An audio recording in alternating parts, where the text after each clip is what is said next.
So, Emma, what did you think about our conversation with Francesca? And she drew from so many different angles. She was very good at making sense of concepts or ideas in language that's very accessible. She used analogies that made you really deeply understand quite complex ideas. I found the whole conversation insightful and hopeful, though I came away with a lot of hope. Philosophy and philosophers were brought into her way of thinking and a brilliant synthesizer. That's what she is. She has so much online digital success. It shows that people are discerning, but people are following her and they're choosing to engage with her because they are understanding that her content and what she is putting out in the world is the right thing to be following and listening to. Well worth a listen. Hi, Francesca. It's an absolute pleasure to have you on the podcast with us today. Hi, yeah, it's great to be on the podcast. I'm Francesca. I am a psychology expert, content creator, and over the years I've built a community of over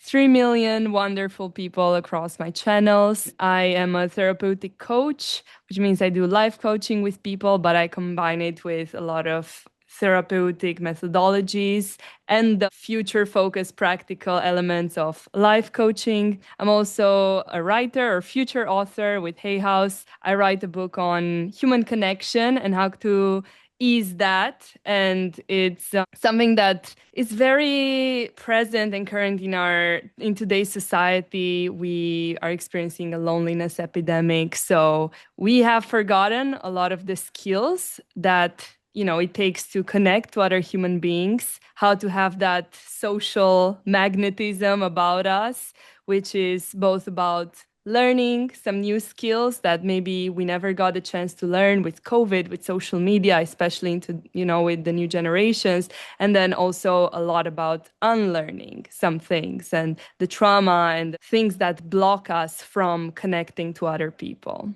Great. It's interesting. I think maybe we could start there in the conversation, is because quite often there is this conversation about therapy and coaching, and the kind of, I'm really interested that you have chosen to be at that intersection. Can you talk to us a bit? I'm sure it was conscious and intentional. Can you talk to us a bit about your perspective on those two important levers, but often are seen as separate things? I studied psychology in university. My mother is a therapist. And I've been going to a lot of self-development courses since I was 14, hosted by psychologists and therapists. So I've been in this world for, almost 10 years now. And after studying psychology, I thought about taking the, normal path of being just a therapist or a psychologist. It just felt very limiting and a bit rigid for me, especially in the UK, where it's like you have to choose a certain branch or, there is integrative psychotherapists, which can use like different methodologies, but there are certain restrictions in place, especially when it comes to the more practical or advice giving element, that life coaching has. That's more future focused. Therapists aren't supposed to give advice, right? They're supposed to ask questions and let the client sort of figure it out for themselves. Whereas in my work with clients, which has been going on for about 5 years now, I found it that sometimes it's incredibly useful to be very direct and tell them what's going on and give that practical advice. Whereas other times it's better to let them figure it out. So I just found this combination of certain therapeutic methodologies with the future focused practical elements of life coaching to work really well in helping clients get results very quickly. I was literally just talking about this to Emma yesterday when we were traveling because there's a therapist who I really, really respect. I think he's a brilliant therapist. I think he's a great writer. He's on LinkedIn is his main platform, I think, and his name's Chance Marshall. But he was saying he was getting upset or angry about the idea that coaches are future focused and therapists are like they focus on the past. And I that is the narrative, that is that what and it's because and I say this, I've said this to Emma before, coaching's future focused, therapy is based on the past. I know I've heard it come out of my mouth. And it's because, as you've just rightly said, there is so much rigidity around what, especially I don't know when, maybe 10 years ago or more, where like much more than 10 years ago, about what therapists were allowed to do, what they weren't allowed to do. There was a lot of therapy. You weren't supposed to disclose any of your own personal experiences. There's so much there you have to be, or you did have to be so boundaried in as a therapist. I think my feeling is that the world is sort of shifting a little bit, even in the UK, around what a therapist can or can't do. But I do think that's because this combination of therapy and coaching is what works. I really do think it is and so I'm hopeful that most therapists now will combine an element of coaching into their therapeutic practice, or like you do, a coach will combine, learn about various different modalities and then be able to integrate those into your coaching practice. Because when you're joining the dots in that way and you are more integrative, I just think that is the right way to help people. So And Yeah. once you, from those exploratory conversations, insight, understanding, compassion, and empathy, the inevitable question is, so what next? Is the pathway forward the whole point of being able to understand? And so having that ability, it feels more relational as well. We talk about the importance of the relationship, the one of the key parts, the key success factors in any therapy is the relationship with the client and the practitioner. And I also see what you're describing creates a much more fertile ground for that relationship by being able to what if. So, and to have a fresh perspective on where you are now as a circumstance of where you've been. So yeah, I also agree that but it is a really interesting conversation and one that many people seem to be wading in on at the moment. Yeah, absolutely. And I see a lot of therapists actually doing also life coaching as a service. yeah. It's like, okay, I'll offer, let's say, internal family system therapy, but I also offer coaching as a separate service because it just offers a bit more flexibility and freedom as well. There's also another part of this conversation that we touched upon with Mike Niconchuck again, who's another speaker at Oxford and another therapist. He's not a therapist he's a neuroscientist by profession, but someone who I really respect in this trauma space. He works on the front lines of kind of in war-torn countries, working with refugees, etc. And he has a lot of experience with extremely traumatized populations, yet is not a therapist. He is a coach, or he has just recently become a coach. And his question is, does he need to be a therapist to work with the populations that he works with, for example, or not? And I think it's actually a really interesting debate. And you've just given me a really great idea for Oxford this year, Francesca. So I will maybe meet Yeah. with you about that. I think in a way we're all therapists. We give advice to our friends. Mothers give advice or talk to their children and help them through their problems. I was talking to a philosopher recently I had on my podcast, and he was saying this, how we're all in a way therapists because Or you are we don't. all coaches? Because it's the advice giving that's a coach's job. A therapist is supposed to make that, supposedly, historically, is supposed to, hold space for us to find the answer, isn't it? So maybe we're all coaches. Coaches slash therapists, absolutely. Some Yeah. people will ask questions and let you go to reach your own conclusions as well. It depends on the relationship. But what I mean to say is that you don't need to have a special degree to be able to help someone. You could be incredibly helpful as a friend, as a teacher, as a mother, a family member, and the relationship you have with that person, being present in their pain or an experience, helping them feel seen can be, even more, useful than going to therapy, for instance, or doing a session.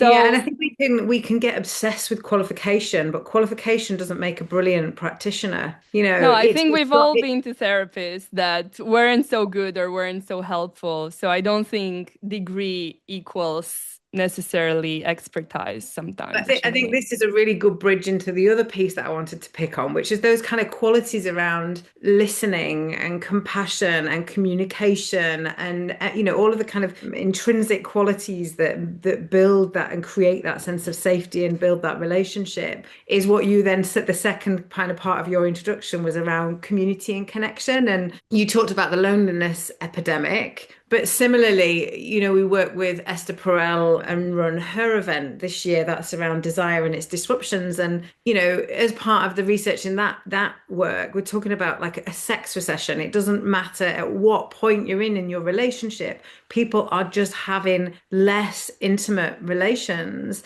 And so should we start to kind of unpick that a little bit? Yeah, absolutely. And I can definitely see that happening, especially with Gen Z. So it's actually my generation where people are taking less risks. They're less likely to connect, to approach people in real life. And, I don't want to sort of blame it on anyone or say like there's something wrong with this generation. There's been so many things going on with social media, with COVID. There's so much, even the media, like showing us all these horrific things going into the world compared to, let's say, 50 years ago, where you only knew what was going on in your little village and you didn't have access to what's going on on another continent. But now there's so many stressors. And as a result, we're getting more conservative, we're getting more timid, as Robert Greene says, which I interviewed recently.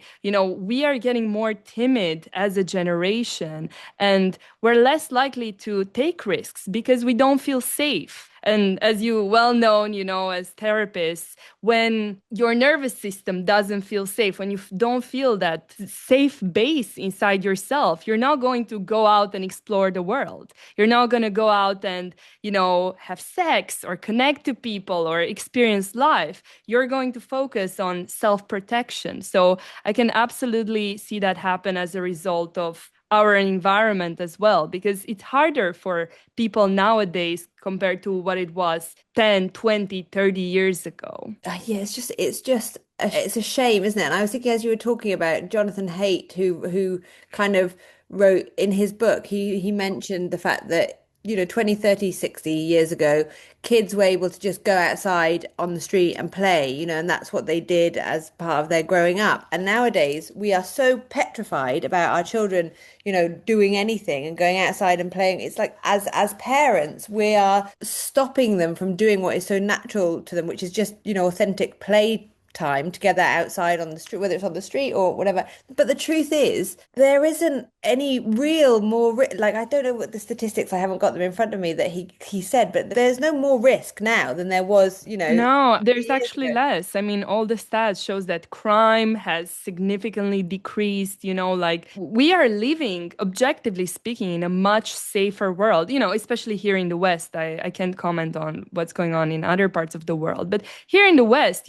crime and, harassment and all these things have gone down, but we are more anxious and scared than ever. It's And because we're seeing every time there is a crime, it's all over social media. A snowstorm. We were just in New York just now, like the last week, and there was this snowstorm. It wasn't that bad. It was like it was a snowstorm, but everyone in the UK was like, "Oh my gosh, you win this massive snow." The way the media reports it, it makes you feel like you're coming to there's an apocalyptic snowstorm happening, and it's like it's just a snowstorm at the end of the day. yeah, reminds me But I of, think my mom. sorry, just on that point, you're touching on that very point of what he said, which is we've become dangerously safe in the real world and dangerously unsafe in the digital world. And the more isolated we become, and the more we rely on this for connection and community versus being in real life, I think it's just going to continue to compound the problems because the other point that is this idea of people choosing to be on their own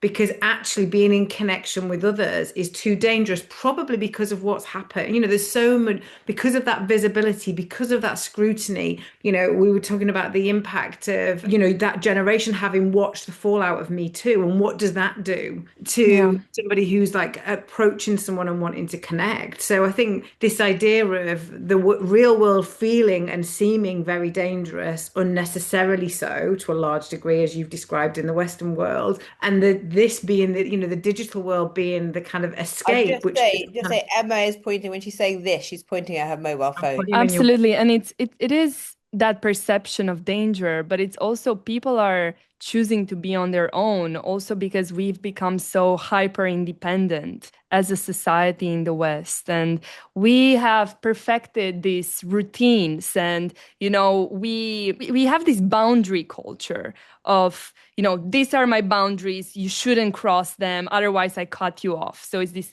cut off culture of if someone doesn't respect your boundaries, you should cut them off. If someone wrongs you in any way, you should cut them off. And, as a result, we've become extremely isolated because it's just easier and less triggering to be around other Is people. is that a Gen Z? Is that because that does not resonate with me at all in the world that I move in the world that, and I think because we move in the trauma world, like for me, if someone there, yes, people might cross your boundaries, yes, people might hurt you, but I come from a world of rupture and repair, whereby something happens, you repair, things will, it's so normal that people are going to cause ruptures in your relationships, that they're going to do things wrong, that they're going to cross boundaries, and especially children, but all the people. And therefore, but it's a case of how you can repair those ruptures rather than cut people out. That doesn't like, so is this a very new phenomenon that we're seeing from the Gen Z Yeah, population? I think it is more of a new phenomenon, absolutely. I think what you said about repair is so essential. And I think unless you're a therapist or live in this world or like this bubble therapist, most people are lacking the skill of repair. Sure, there's rupture, but as Terry Real says, there's a cycle of harmony, disharmony, repair. Mm. And people think a good relationship is only harmony, continuous harmony. We're never fighting, and if there's any possibility of a fight, we just avoid it. But actually, the best relationships, the most profound relationships, are built through rupture and repair, being able to trust that I can, face my partner, confront them, have a confrontation, and then we can work on it, we can fix it, having that trust in the relationship that it can sustain it and it can actually make us stronger as a couple. Or not only as a couple, this isn't only in the context of romantic relationships, but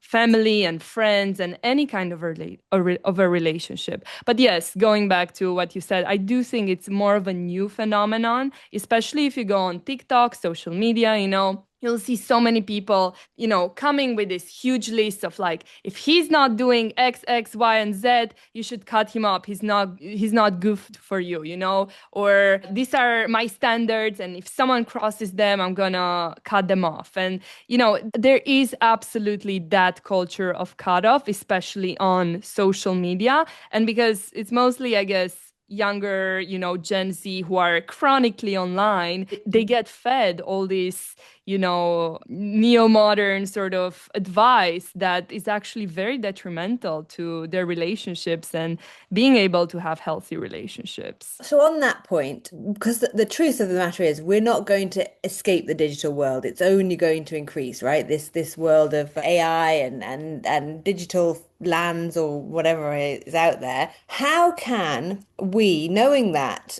create a healthy community and healthy connections within those digital spaces? Because we can't get them rid of them. We can't get rid of them. We can do things like we do, which is hold in-person events, which hopefully will, continue to be the antithesis of that. But in the meantime, between those events, how can we hold space digitally for people in healthy community? Yeah, I think you're absolutely right in saying they're not going anywhere. They're always going to be there and probably going to increase in time. But we are actually seeing this trend of people getting off their phones more and going into in-person communities. I can see it here in London. There's more dating apps that are actually in-person dating apps, or like people are going to run clubs or, they're getting off for the first time in, the past 10, 15 years, people are getting off dating apps and they're going to look for a partner in real life because they're so sick of the digital space of they want in real life connection. There's other apps like Time Left, for instance, which, it's quite popular in London where people meet strangers for dinner, and it's like in person. So I'm seeing this trend of increased in-person connection because I think people are starting to catch on to it and say, after COVID, especially, they feel so lonely and they feel like they're missing that connection. And as Johan Hari puts it, like the digital communities or the digital space is kind of like fast food, it's not actually nutritious. It fills in the gap, that emptiness inside of you, that hunger, but it's not nutritious. It doesn't actually fulfill you. And people are starting to understand that and going more in-person communities. And then in terms of curating this digital space that is actually productive and helpful for us, I think the most important skill that people are missing and lacking is discernment and being able to differentiate and discern whether a piece of information is correct or incorrect, research, question it. People aren't doing that. They're hearing a girl speak on TikTok saying something and they take it at face value. They don't question it, and they share it with their friends. And in the world of AI as well, I like just a week ago, I saw a video on my phone and I shared it with someone. And then I looked at the comments saying like, this is AI generated, and I couldn't tell at all. So we need to learn to question what we see more and more.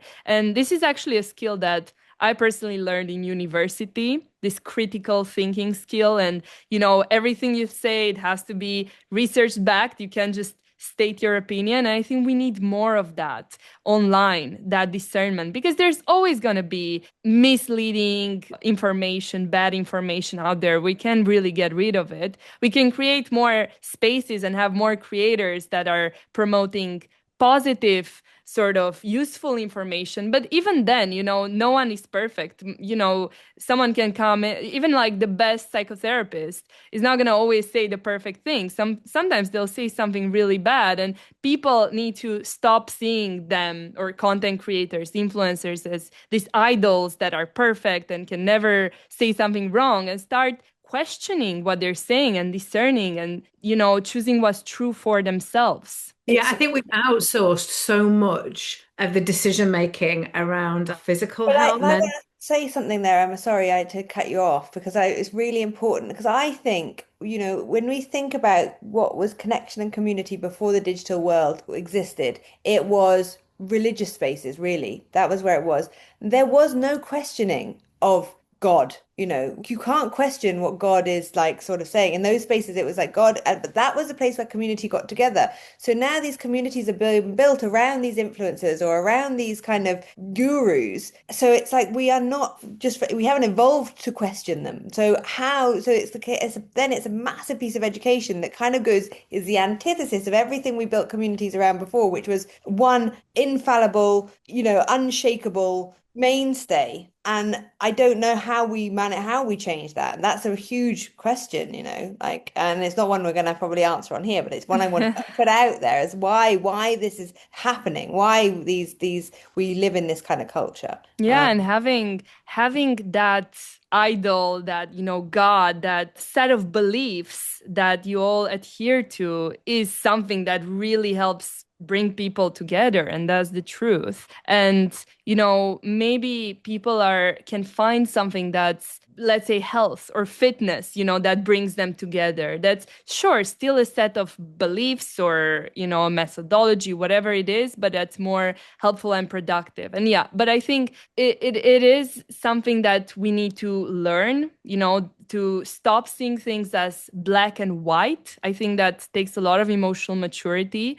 and start seeing the nuances of gray, start say, okay, overall, I like this community. I agree with what's being said or discussed, but it doesn't mean I agree to everything. It's not black and white. I can see nuances. I can see how this person I respect can be wrong, and I can still be part of this community that they're in. Doesn't mean that I have to accept and agree with everything 100% of the time, but I can still enjoy this community even if I don't agree with it 100%. Because, community, it takes sacrifice, it takes compromise, it takes inconvenience. You're not going to like everyone in the community. You're not going to agree with everything that's being discussed or all the beliefs that are imposed if we're talking about a religious community. But at the end of the day, you have to put it in balance and see, is this bringing more than it's taking from me? And is it worth it? Can I, like deal with what I'm not getting or what I'm losing in this community because I'm getting so much out of it?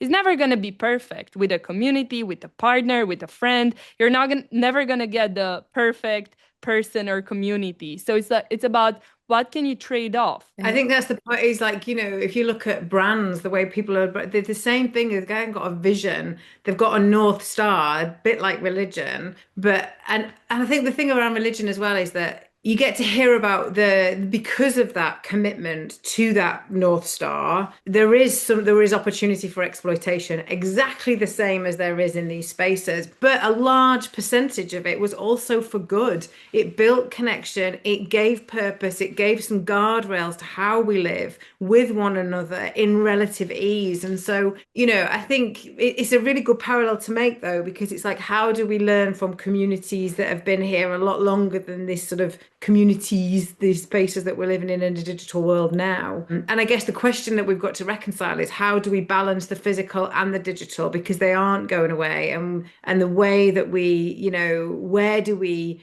get the nutrient dense connection and community, and what role does the kind of on the go stuff, the less nutrient dense but still does the job. I I like really liked what you said, Francesca, about that, though, that you have to decide, like, you have to look at the community total of what it's bringing to you rather than, because I mean, people are questioning religion now, right? Like a lot, way more than they ever did. They're definitely questioning God and like in a way that they never did, 100, 200 years ago. And as such, the religious communities have decreased and declined. However, I'm now noticing, for example, my sister, she is not necessarily really religious, but her church in her village, she has four children. She doesn't have a nanny, but she has four children. And on a Sunday, her four children go to Sunday school, which is for her a huge relief. The children go to Sunday school. She's got a community around that will take care of the kids. They see them on the street in the village, and it's like, if she needs help, they're there to help her. And it doesn't mean that she doesn't question God or is blindly a believer, but she sees the value of the community and the kindness of that community around her in her village, that she there is part of that community, and she will do a lot. She will give a lot to that community because she receives a lot from the community. And I think that we may be seeing that, as you just said, Emma, learning from old communities and how they are evolving, even though they did have a massive decline, they are now changing and things. So yeah, and I think the point about not holding on to everything so tightly, hold and believe, like saying I have to blindly follow this person because they are the centerpiece of this community. It's more a case of actually who else is in this community, what else can this community bring to me, and what can I bring to it? and healthy questioning, because the only challenge I see is the ostracization that happens. Ostracization, is that a word? People get ostracized in communities. Maybe an editor can definitely I take think that it out. is. I think it is a word. It's Might be a fine. word, but anyway, that and think that happens in a quite a stark way. The polarization in digital communities, where it's like if you say something against the flow, it can be quite, there's a lot of Well, that's the cancel culture that Francesca was just talking about, and then she would goes against our like guru God. So you're out. You're not part of this group anymore. You're This ostracized. black and white Yeah. thinking that I was talking about, where people, black and white thinking, I see it as a child's thinking. In childhood, we see the world as black and white because it's just easier to navigate it. This is good, this is bad, this is dangerous, this is safe, right? Don't touch the stove, you're going to burn yourself, this is bad. But as adults, ideally, we learn these skills of being able to see nuances and understanding like this person may have hurt me, but it doesn't make them a bad person. Or, this community is lacking in this, but it doesn't mean it's a bad community. So being able to hold two opposing truths in the same time, I think, it takes a lot of emotional maturity that unfortunately not a lot of people have, especially online where, they're protected by their screen and no one would ever say those things in real life, but they can do it online because their risks aren't there with the fake accounts they have and everything. So they lack that nuance. And I think in today's world and society, we've sort of lost our sense of purpose. We have an epidemic of people like having no purpose and not knowing what we live for. And, like 30, 50 years ago, the purpose was very clear. You know, you had God, you had religion, you had your family. There were clear social expectations in rule. Whereas now the world is very free. Anyone can do anything. But although that has a lot of benefits to it, it also has this, you know, it's kind of like in philosophy, it's called the dizziness of freedom. And it's like when you have too many choices, you get stuck. You don't know what choice to make and what road to go down on because you're so scared of what if I'm making the wrong choice. And, you know, as a result, we've lost our purpose. We don't know where we're going. And it's very easy to get attached to these very strong communities or leaders that can give you a purpose or, you know, even political, like sort of stances where it's like I'm right winged or I'm left wing and I protect it with because this is my community, this is my belief, this is my purpose, right? And I think it's very dangerous, you know, when you make that your identity, whatever that is, you know, and there's a lot of chance, especially, you know, for instance, we've seen it with spiritual gurus, like some recent cases where they turn out to be predators and so on and take advantage of their followers. It's so dangerous to idealize people, methodologies, and not question them. And it's hard because if they do give you a purpose and they do give you a sense of community, it's very hard to exit whatever that place is. How do you think then, Francesca, we help? Because it's got to start from childhood and education, right? How do we help educate people finding their purpose, like from a young age, to kind of find that without it being, you know, because as you said, in the olden days, it was, you know, as a woman, you're going to get married and you're going to have a family, and as a husband, you're going to go out and get, you know, provide and all that, and you know, that's just not acceptable these days to have those kind of rigid sort of profiles for people or life paths. But it did give people, like, you know, even my grandparents, it really gave them a sense of knowing where they were going and therefore keeping going, even when it was difficult, even when, you know, things were hard. You know, they had a good life because of it, but we've kind of lost that. So, and we can't go back to it, I don't believe. So how do we, like, with this new world that we live in, encourage people to find their purpose without getting lost? So before I answer the question, I just wanted to say that I actually do see this trend a lot on social media. People are obsessed with tread wives, which is like traditional sort of like gender roles. They're obsessed with series like Bridgerton, which is like super popular now. They're obsessed with these old school sort of ways of doing things. They're very attracted to them.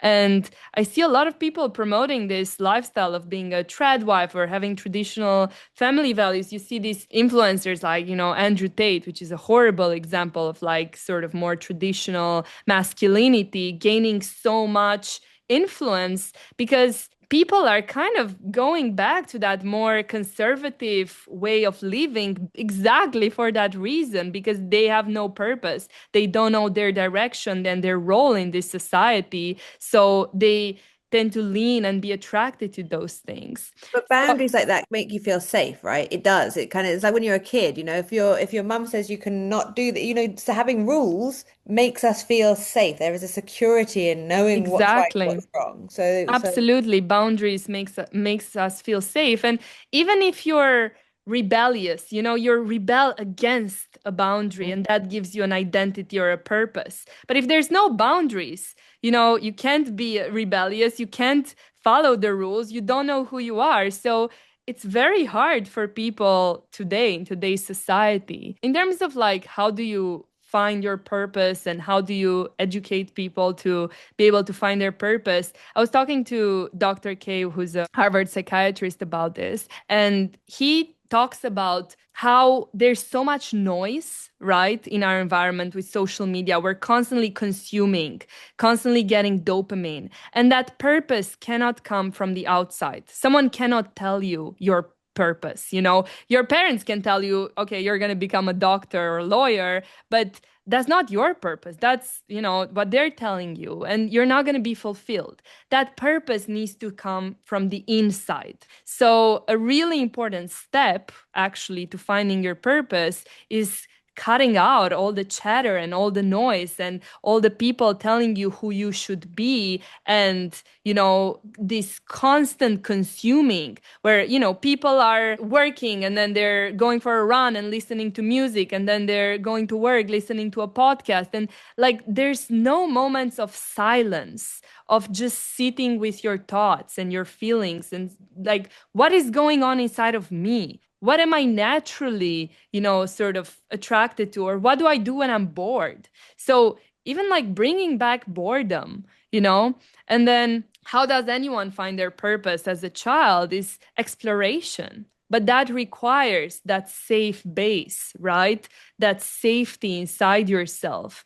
And that comes from your parents, of course, when you're a child. And then if they create that safe base for you, that emotional safe base, you can carry it on as an adult. But if you don't feel safe, if you feel like you're in danger of protective mode, you cannot go out and explore and try out different things to see what you naturally gravitate towards. But there's also this thing. I don't think you find your purpose as in, I'm just sitting on a sofa and one day I realize like, oh, I'm really into art or painting, right? It's like it also takes like picking something, whatever direction you gravitate towards, and then developing that skill and getting really good at it.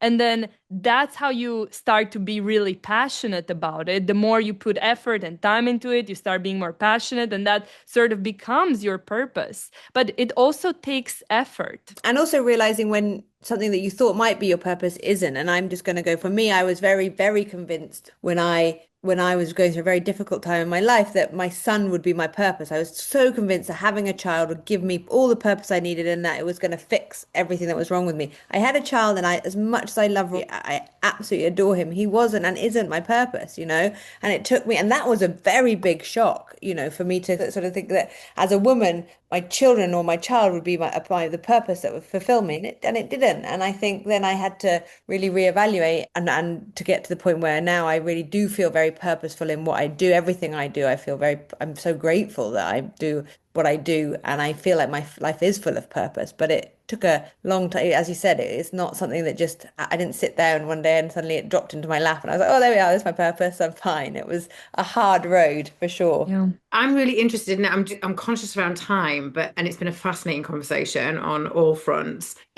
So all of this taken into consideration, where do you focus your energy, time, efforts moving forward to be part of the shift that we sort of need to see? What is it that what's your plan for moving forward, and to be part of this conversation, to make more people aware to My personal plan. Yeah. I think what I'm doing with my content that I'm putting out there, I'm creating a lot of content almost daily on Instagram, TikTok, YouTube, podcast format. I'm writing a book. I think through content and then there's life coaching and courses that I have as well, where I work with people one-on-one or a more personal level, more personalized. I think social media, although it has its drawbacks and there's a lot of bad things about it, for me, it's been this incredible opportunity to share what I learned throughout my life and through the things I was studying and my research and the things I experienced and the pain I went through and how I overcame it. I was able to share it with millions of people. At this point, it's hundreds of millions of people. And I get messages every day from people saying like, this really changed my perspective on relationships, or, this has helped me so deeply. And this is just through content, so I'm so fortunate to be in this position where I can help people from my room, and I can reach people in Africa or Asia or wherever it is. And then, with my coaching and courses where I work with people one-on-one, obviously the transformations are much deeper and they go deeper, especially if it's over long periods of time. And that's also the most satisfying sort of progress that I see with my clients as well. But yeah, I think I'm very happy with how I'm contributing to the world, and I want to find new avenues to contribute through more events, more podcasts, more basically more content as well. It's been a really, as Emma just said, a fascinating conversation. I really enjoyed it, and it's been an absolute pleasure. And you've given me a really great idea for a possible debate in Oxford, so I will be in touch with you about that as well, for sure. Perfect. Thank you so much for having me. Thanks so much.